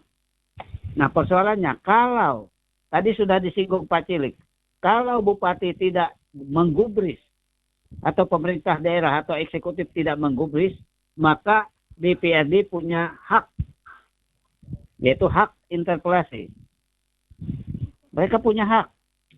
Nah, hak inilah yang belum pernah dipakai, dipergunakan selama ini. Selama 19 tahun Kabupaten di Batu Timur gitu. Ya, di Batu Timur, Pak Cilik. Ya. Nah, kemarin 2020 itu gencar-gencar akan ada interpelasi. Ya, kalau fraksi Gerindra semua tanda tangan, Bung makanya. Senior. Tetapi ternyata banyak fraksi yang tidak tanda tangan. Apa artinya? Artinya mereka ini penjilat pantat. Maaf ya, saya kasar ngomongnya. Loh, penjilat. Iya. Di depan katanya mau tanda tangan. memang. Tetapi begitu tanda tangan tidak ada yang tanda tangan, hanya beberapa orang. Saya ada catatannya siapa-siapa yang tanda tangan dan fraksi mana. Nah, ini perlu diperhatikan oleh seluruh masyarakat Batu Timur yang sekarang mendengar talk show ini. Kalau fraksi Gerindra bagaimana, Bung Senior? Kalau Gerindra saya yakin semua ikut. Semua. Fraksi Ya. Gerindra. Nanti saya akan sampaikan Fraksi Golkar juga ikut tanda tangan kemarin.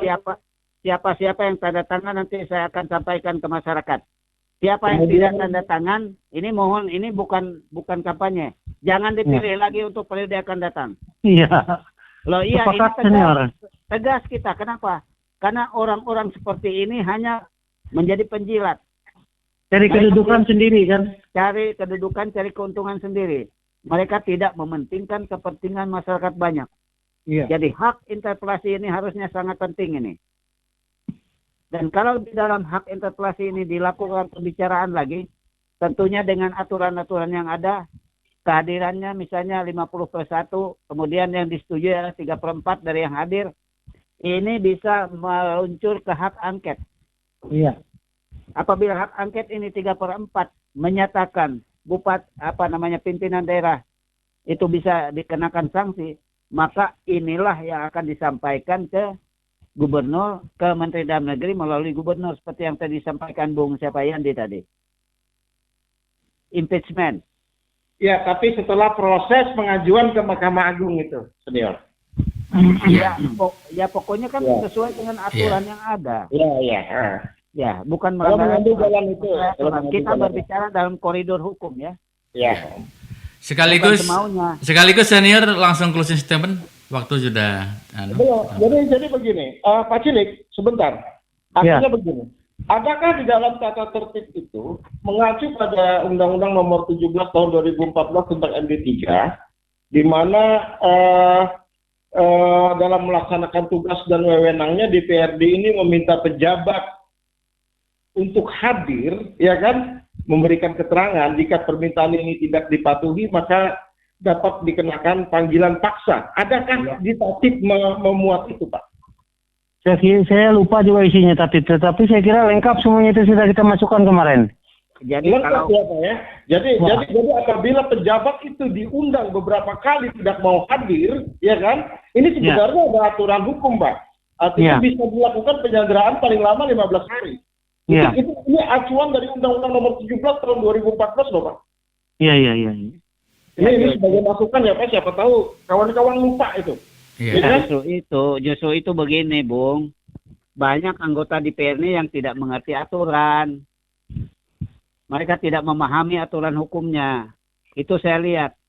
Karena mereka selalu takut menggunakan hak mereka sebagai anggota dewan. Iya. Padahal dalam pasal 69 ayat 1 jelas di situ ada hak interpelasi. Kalau pimpinan daerah tidak mau mendengar apa yang sudah disampaikan, misalnya rekomendasi berdasarkan hasil RDPU dan lain sebagainya, itu punya hak interpelasi. Cuman persoalannya sekarang di Batu Timur, dari 25 anggota dewan, itu kebanyakan adalah orang yang plan, tidak punya pendirian, dia hanya mencari keuntungan pribadi, mempertahankan kedudukannya, supaya dapat gaji di DPR. Tidak seperti beberapa orang, salah satu contoh model Pak Cilik, Pak Jain Alkim dan lain sebagainya, beberapa orang ini yang betul-betul ingin memperjuangkan kepentingan rakyat, tetapi mereka selalu dibully oleh teman-teman mereka. Saya dengar itu, mereka dibully, dicemooh. Iya. Ada yang sampai 5 kali, Bung Senior. Ada yang sampai 5 kali jadi anggota DPR, cuma tidak berani bersuara kan? Loh, saya tahu orangnya. Mereka hanya diam aja ngomong. Dan saya tahu persis ketika saya menjadi tim ahli, pimpinan dewan. Saya sudah ngerti siapa-siapa yang bisa ngomong, siapa yang enggak. Itu persoalan-persoalan. Sebetulnya, kalau betul-betul DPR ini konsisten membela rakyat dan membela masyarakat, maka mereka berani menggunakan hak interpelasi sejauh yang istilahnya bupati atau eksekutif tidak melakukan apa yang diinginkan disampaikan oleh DPR melalui RDPO. Itu kan ada rekomendasi. Salah satu, saya ulang sedikit tadi. Saya lihat ada masalah plasma. Ya, dari 14 poin itu. Itu masalah plasma tidak pernah selesai. Kenapa? Karena pemerintah daerah tidak pernah hadir untuk ikut membela masyarakat dalam hal ini. Plasmanya ngawur, nggak karu-karuan. Harusnya ini jelas ditegaskan oleh pemerintah. Supaya apa? Supaya jelas semuanya. Jadi sebenarnya semua itu ada aturan mainnya. Iya. Jadi Ibu Juwita, ingin menjawab Ibu Juwita sedikit ya. Ibu tidak perlu kecewa atau apa tentang DPRD. Karena memang tugas mereka menyampaikan. Tapi manakala tidak ditanggapi dengan baik, maka mereka harus menjalankan hak mereka. Yaitu hak interpelasi. Hak interpelasi itu tetap diabaikan, maka adalah hak angket. Untuk menyampaikan hasil hak angket ini ke Menteri Dalam Negeri. Betul, Senior. Ya. Artinya kalau hak interpelasi itu tidak didengarkan, berarti itu ujung-ujungnya ke hak angket kan gitu. Iya, jadi hak angket itu masuk ke sana. Dan ini ada lagi hal yang lucu. Dan ini ada lagi hal yang lucu ya Senior ya. Ya. Tadi disampaikan oleh Pak Cilik bahwa deposito duit itu, duit daerah itu sudah diperiksa oleh BPKP dan itu menurut mereka sah-sah saja, gitu kan? Itu jawaban dari Pak Sekda tadi kan gitu. Mari kita buka.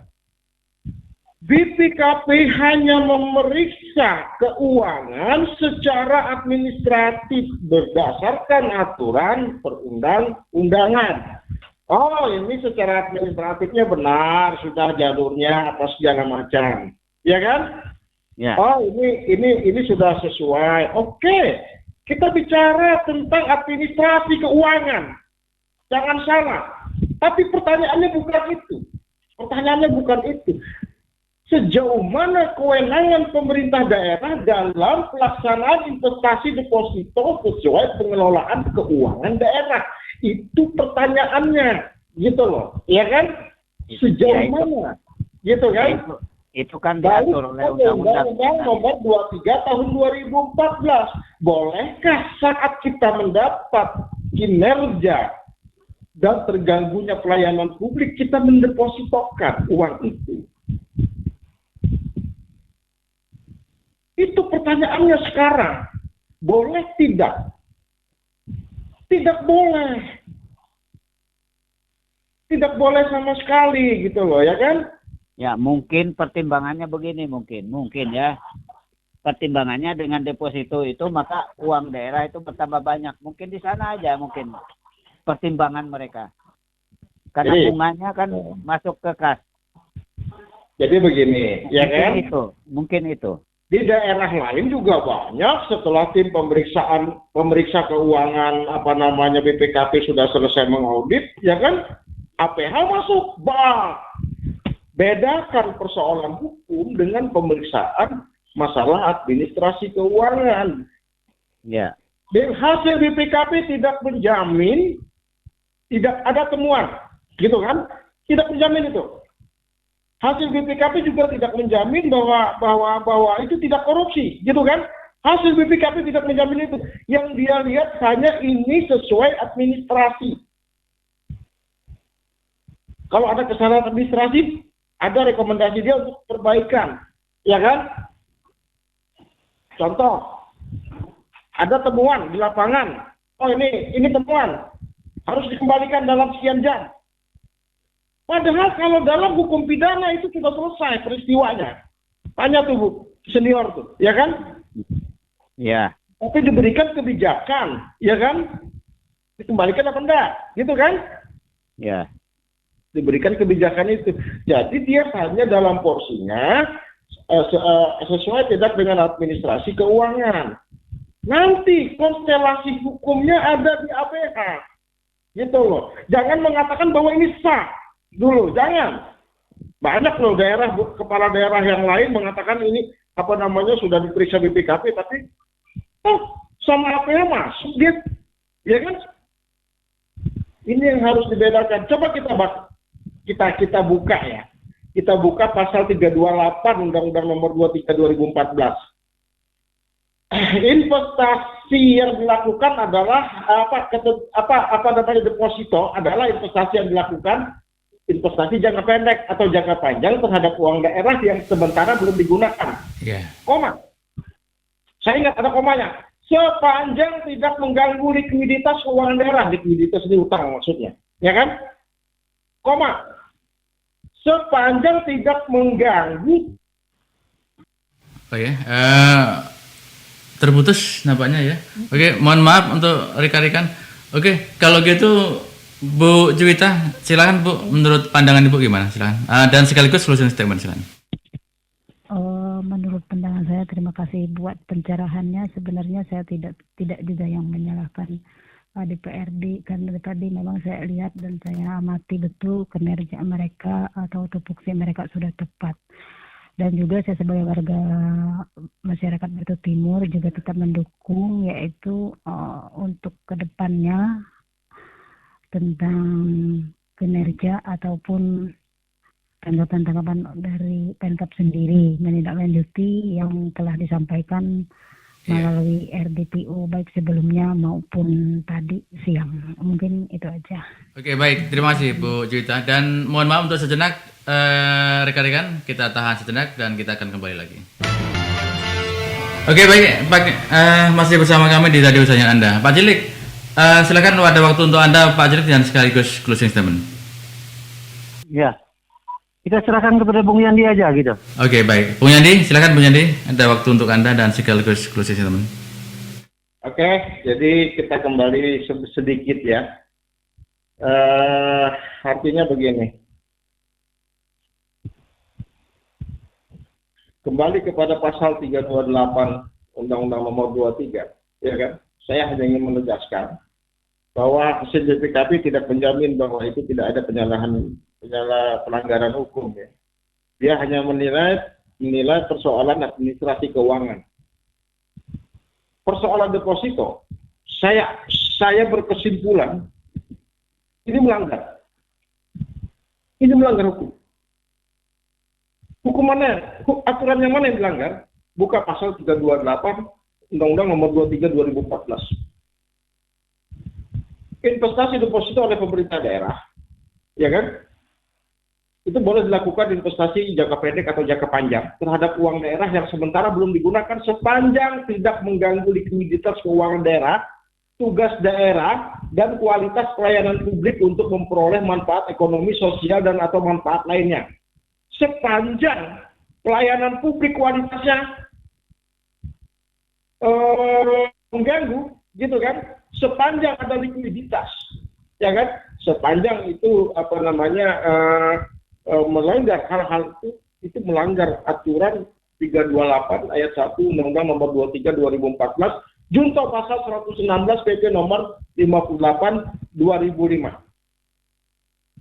Siapa bilang ini tidak melanggar, buktikan secara hukum. Mari kita uji. Jika ada yang mengatakan bahwa ini tidak melanggar. Dalam closing statement saya hari ini tidak banyak karena berhubung waktu sangat panjang malam ini. Saya ingin mengatakan bahwa keadilan tanpa kekuatan adalah kemandulan. Tapi kekuatan tanpa keadilan adalah tirani. Assalamualaikum warahmatullahi wabarakatuh. Salam sejahtera. Shalom. Oke, baik. Terima kasih Bu Nyandi, terima kasih Bu Juwita, terima kasih Pak Cilik, dan terima kasih Bu Badowo. Dan ada salah kata, saya muncul di Masina. Mari maju selangkah seiring perkembangan zaman. Assalamualaikum warahmatullahi wabarakatuh. Sampai jumpa dan